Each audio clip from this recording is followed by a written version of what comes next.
Yoshua avait donc accompagné Moshe, son maître, vers la montagne. Moshe y monta seul, et au 7e jour, Moshe entra à l'intérieur du nuage d'où il avait été appelé par Dieu.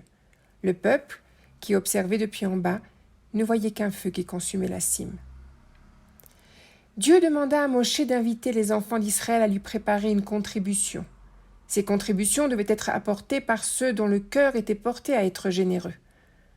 Avec ces contributions, Dieu demandait à Moshe de construire un sanctuaire, le Mishkan, à travers lequel il résiderait parmi le peuple. Cette élaboration devait se faire selon les plans que Dieu lui avait montrés sur la montagne. Tout d'abord, il devait s'appliquer à la construction d'une arche en bois de chittim, l'arche du témoignage ou le Aaron Haïdout, qui sera disposée dans l'endroit le plus retiré, le plus saint de ce sanctuaire, le Saint des Saints. L'arche sera d'1,5 coudée de largeur et de hauteur. Elle sera recouverte d'or à l'intérieur comme à l'extérieur et entourée d'une corniche d'or. Aux 4 coins de cette arche seront disposés 4 anneaux d'or destinés à accueillir des barres du même bois couverts d'or, qui serviront à porter l'arche. Ces barres ne pourront jamais être retirées de leurs anneaux.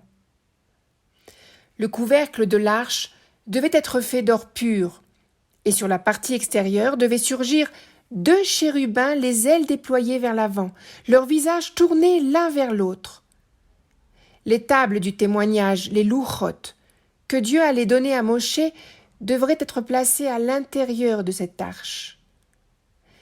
Dieu informa Moshe que ce sera à cet endroit, entre les 2 chérubins placés sur l'arche du témoignage, qu'il lui donnera rendez-vous pour parler avec lui de tout ce qu'il lui ordonnera pour les enfants d'Israël.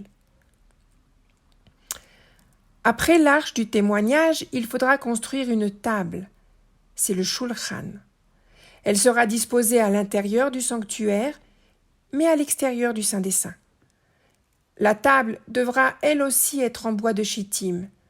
Sa longueur devra être de 2 coudées et sa hauteur d'1,5 coudée.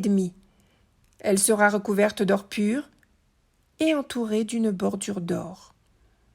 Un anneau en or sera disposé à chacune des extrémités de ses 4 pieds pour y loger des barres du même bois que la table et recouvert d'or, afin de la transporter lors des déplacements du peuple d'Israël.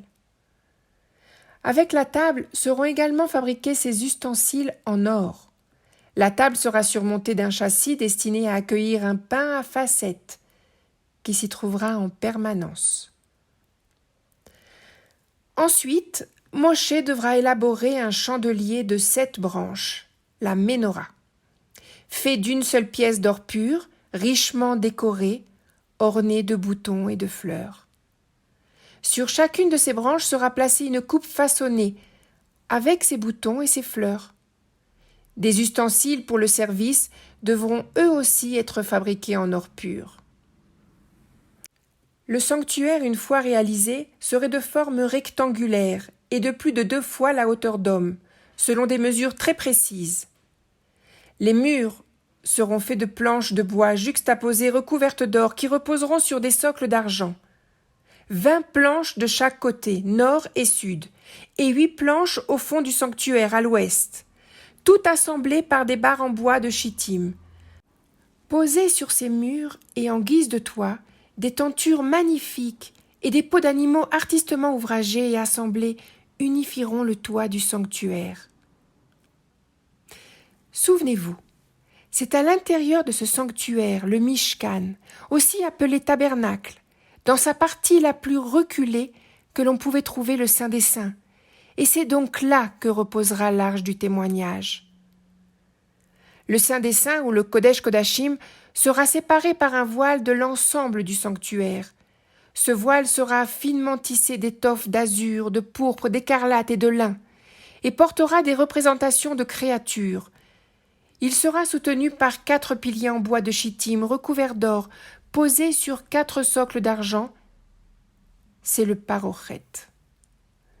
La table, ou le Aaron Haïdout, décrite auparavant, sera donc disposée de l'autre côté du voile, en dehors du Saint des Saints, sur la droite, côté nord. Lui faisant face, sur la gauche, côté sud, sera placé le chandelier. Puis un autre rideau sera placé à l'entrée de ce sanctuaire. Un rideau lui aussi délicat, fait d'azur, de pourpre, d'écarlate et de lin, fixé par des crochets d'or à 5 piliers en bois de chittim, recouverts d'or, et posé sur 5 socles de cuivre.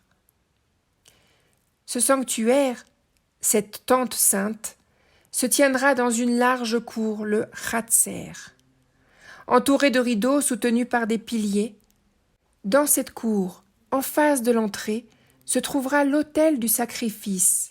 C'est le Misbéach HaNechoshet. Il devra être en bois de chittim et recouvert de cuivre. L'autel sera carré, il fera 5 coudées de longueur comme de largeur et 3 coudées de hauteur. À chacun de ces coins, une corne sera façonnée et recouverte de cuivre. À ces 4 angles, 4 anneaux de cuivre devront être disposés afin de pouvoir y introduire des barres en bois recouvertes de cuivre pour faciliter son transport. Tous les ustensiles en relation avec cet autel devront être faits de cuivre. Cette cour dans laquelle se trouvait l'autel du sacrifice devra aussi être élaborée selon de strictes directives que Dieu donna à Moshe. Rectangulaire, elle devra mesurer 100 coudées au sud et 100 coudées au nord. Les tentures seront en lin tressé. Les piliers et leurs socles de cuivre seront au nombre de 20 de chaque côté.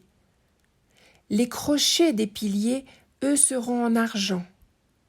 À l'est et à l'ouest, les mesures de la cour seront de 50 coudées, avec 10 piliers et leurs socles de chaque côté, mais ajustés différemment du côté est afin de permettre l'entrée dans la cour.